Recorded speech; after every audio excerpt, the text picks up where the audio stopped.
আমি সবসময় বলি যে ব্যক্তির কল্যাণ ব্যক্তির নিজের হাতে, ব্যক্তির সফলতার জন্য ব্যক্তি দায়ী এবং ব্যক্তির ব্যর্থতার জন্য আসলে ব্যক্তি দায়ী। আমি অনেক দেখেছি এগুলো। যারা সবসময় বলে আমি অমুক কারণে সফল হতে পারিনি, অমুকের দোষ তমুকের দোষ, না আসলে।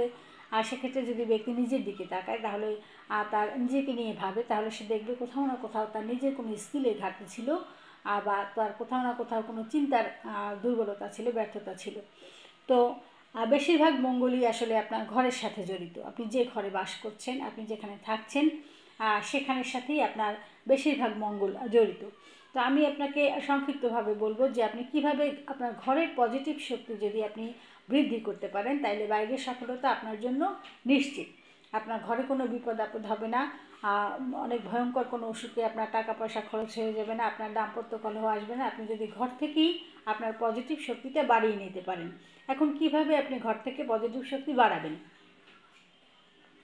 প্রথম কথা হচ্ছে, আপনার ঘরে যদি কোথাও মাকড়সার জাল ঝুলে থাকে, মাকড়সার জাল বা ঝুল বলি আমরা, আপনার ঘরের প্রতিটি কোণা আপনি দেখুন, যদি মাকড়সার জাল ঝুলে থাকে তাহলে কিন্তু আপনি কেতু গ্রহের দুষ্প্রভাবে ভুগছেন।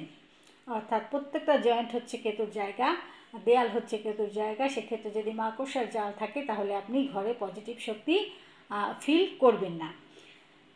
দ্বিতীয় কথা হচ্ছে, আপনি যদি প্রতিদিন, যেহেতু আমার সাথে ভিন্ন ধর্মের লোকের সাথেও অনেক ভালো ওঠা বসা আছে, তারাও আমার কাছ থেকে পরামর্শ নেয় বা আমি পরামর্শ দেই, সেক্ষেত্রে আমি দুই ধরনের কথাই বলবো। যারা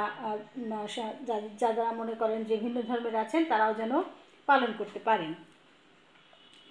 আপনি যদি নিজের ওয়াশরুমকে যদি আপনি অত্যন্ত পরিষ্কার পরিচ্ছন্ন রাখতে পারেন, আপনি নিজ হাতে যদি ওয়াশরুম পরিষ্কার করেন, নিজ হাতে যদি প্রতি শনি মঙ্গলবার ওয়াশরুম পরিষ্কার করেন, নিজের ঘর পরিষ্কার করেন, সিঁড়ি পরিষ্কার করেন এবং ময়লাটিকে আপনি নিজ হাতে ধরে আপনি বাইরে ফেলে দেবেন, ঘরে এসে হাত ধুয়ে নেবেন, তাহলে কিন্তু আপনার যত নেগেটিভিটি, আপনার ঘরের যত নেগেটিভিটি, আপনি নিজ হাতে সেগুলোকে দূরে সরিয়ে দিতে পারবেন।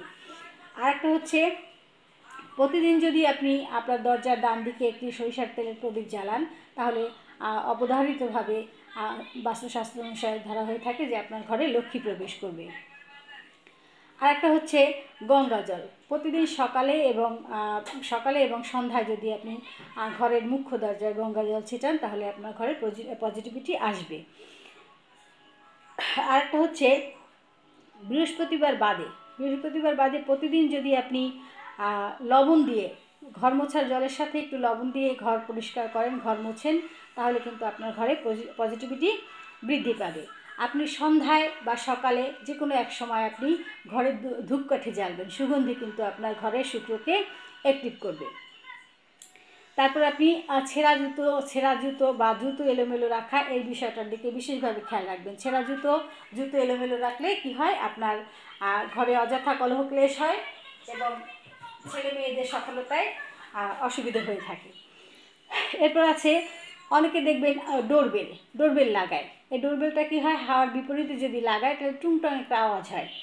বাস্তুশাস্ত্র মতে বলা হয়ে থাকে যে এই ডোরবেলের আওয়াজটা আপনার ঘরের নেগেটিভ শক্তিকে দূরে রাখে।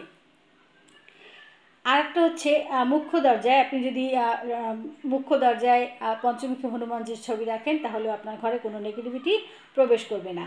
আপনি ধূপ এবং লবঙ্গ এগুলো যদি ঘরে প্রতি সন্ধ্যায় জ্বালান, তাহলেও কিন্তু আপনার ঘরে কোনো নেগেটিভিটি আসবে না। আপনার ঘরে যদি নেগেটিভিটি না প্রবেশ করে, তাহলে আপনার মন মানসিকতার উপরে সেটা অত্যন্ত ভালো প্রভাব বিস্তার করবে এবং আপনি ঘরে বাইরে সব জায়গায় একজন সফল ব্যক্তি হবেন এবং আপনার মন মানসিকতা ভালো, আপনার চিন্তার কোনো বাধাপ্রাপ্ত হচ্ছে না, আপনি কোনো টেনশনে নেই, আপনি সব দিক থেকেই তাহলে ভালো সুফল পাবেন।